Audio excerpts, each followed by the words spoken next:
Latar belakang bagi tulisan Jawi ialah tulisan Jawi merupakan warisan khazanah bangsa Melayu yang sangat berharga.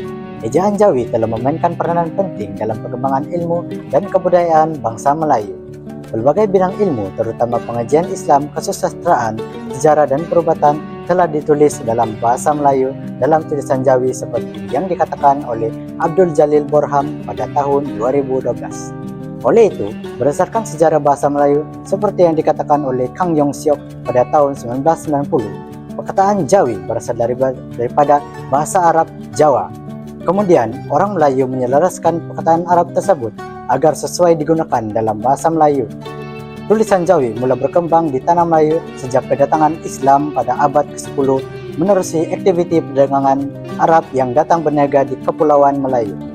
Perkembangan tulisan Jawi di Nusantara dikatakan seiring dengan penyebaran agama Islam yang menjadi pegangan orang Melayu seperti yang dikatakan oleh Hasim Haji Musa pada tahun 1995. Definisi bagi tulisan Jawi pula ialah, menurut Kamus Dewan edisi keempat, tulisan Jawi bermaksud tulisan yang menggunakan huruf Jawi, manakala huruf Jawi bermaksud huruf Arab dengan beberapa huruf tambahan yang digunakan untuk menulis dalam bahasa Melayu.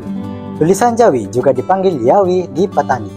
Tulisan Jawi juga merupakan salah satu daripada dua sistem tulisan rasmi di Brunei dan juga dijadikan sistem tulisan alternatif di Malaysia.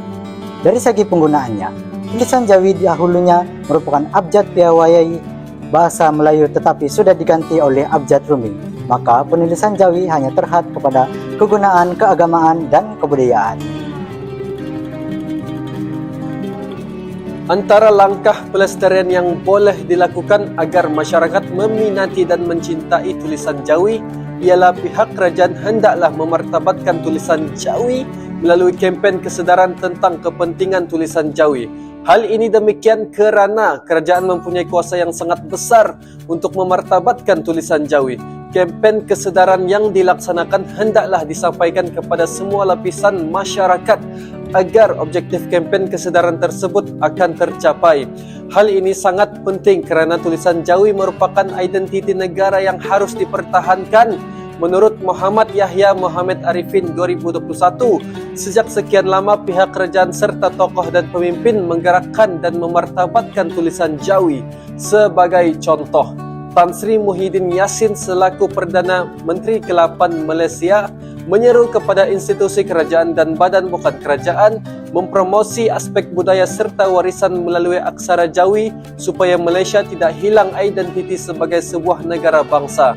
Selain itu, media massa juga perlu mempromosikan penggunaan tulisan Jawi. Hal ini demikian kerana kini dunia berada dalam era globalisasi yang bebas dan semua maklumat mudah didapati. Penggunaan tulisan Jawi dalam media sosial akan mempengaruhi pengguna yang lain untuk menggunakannya. Menurut Nur Atira Fikri 2023, terdapat pelbagai usaha dibuat oleh pelbagai pihak kebelakangan ini untuk mempopularkan kembali tulisan Jawi. Misalnya, menerusi slot klinik Jawi di Radio Institusi Kefahaman Islam Malaysia iaitu IKIM mendedahkan pengetahuan mengenai tulisan Jawi. Malah, IKIM turut memuat naik cara penggunaan tulisan Jawi di laman Facebook rasminya mengenai kesepadanan penggunaan istilah dan ejaan dalam bidang profesional. Pembudayaan penulisan Jawi dalam media sosial dapat mendorong semua pengguna media sosial untuk memartabatkan tulisan warisan bangsa yang sangat berharga ini. Terdapat beberapa kaedah yang boleh digunakan dalam pengajaran dan pembelajaran tulisan Jawi di peringkat sekolah rendah, menengah dan universiti. Pertama sekali, kaedah yang boleh digunakan untuk mengajar Jawi di peringkat sekolah rendah adalah dengan menggunakan permainan yang interaktif. Guru boleh menggunakan aktiviti interaktif seperti permainan teka silang kata, kad imbas dan permainan secara digital untuk memperkenalkan aksara Jawi kepada murid agar lebih menarik. Seterusnya, kaedah pembelajaran dan pengajaran yang sesuai bagi peringkat sekolah menengah pula, guru boleh menggunakan kaedah pembelajaran berasaskan projek. Hal ini dikatakan demikian kerana guru boleh memberikan tugasan kepada pelajar untuk menghasilkan projek seperti buku tulisan Jawi ataupun poster dalam tulisan Jawi untuk meningkatkan kemahiran pelajar menulis dalam Jawi dengan lebih interaktif. Akhir sekali, kaedah yang boleh digunakan untuk PDP Jawi pada peringkat universiti pula boleh menggunakan kaedah pengajaran berasaskan masalah ataupun Problem Based Learning PBL yang sekaligus akan memberikan peluang kepada pelajar untuk terlibat secara aktif dalam penyelesaian isu dunia sebenar. Salah satu pendekatan yang boleh diambil ialah dengan memberikan tugasan seperti memulihkan manuskrip Jawi lama. Tugasan ini tidak hanya memperkenalkan pelajar kepada warisan budaya, tetapi juga mengasah kemahiran analisis, pemikiran kritis dan kreativiti pelajar.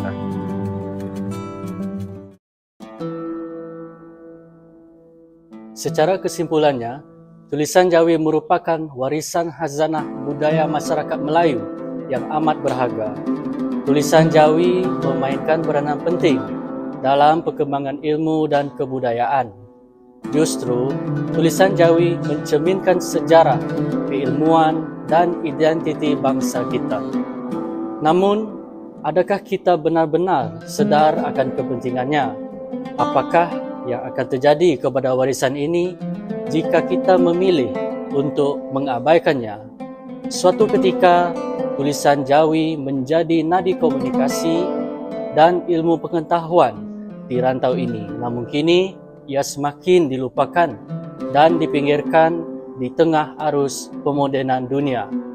Tanggungjawab memartabatkan semula tulisan Jawi terletak di tangan kita semua, sama ada sebagai masyarakat, pendidik, pelajar maupun pihak berkuasa. Pelbagai langkah haruslah diambil, termasuklah pihak kerajaan mengadakan kempen kesedaran tentang kepentingan tulisan ini.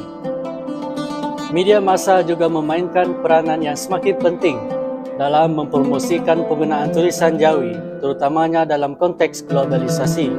Hal ini bertujuan untuk memudahkan masyarakat mengakses maklumat berkaitan tulisan Jawi sekaligus meningkatkan pengetahuan tentang warisan budaya mereka.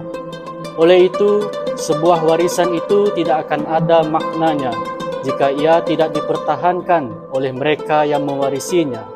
Maka, marilah kita bersama-sama menjaga tulisan Jawi yang menjadi simbol cerminan jati diri bangsa kita. Ayo, kita terus berusaha menjadikan tulisan Jawi ini sebagai kebanggaan generasi yang akan datang.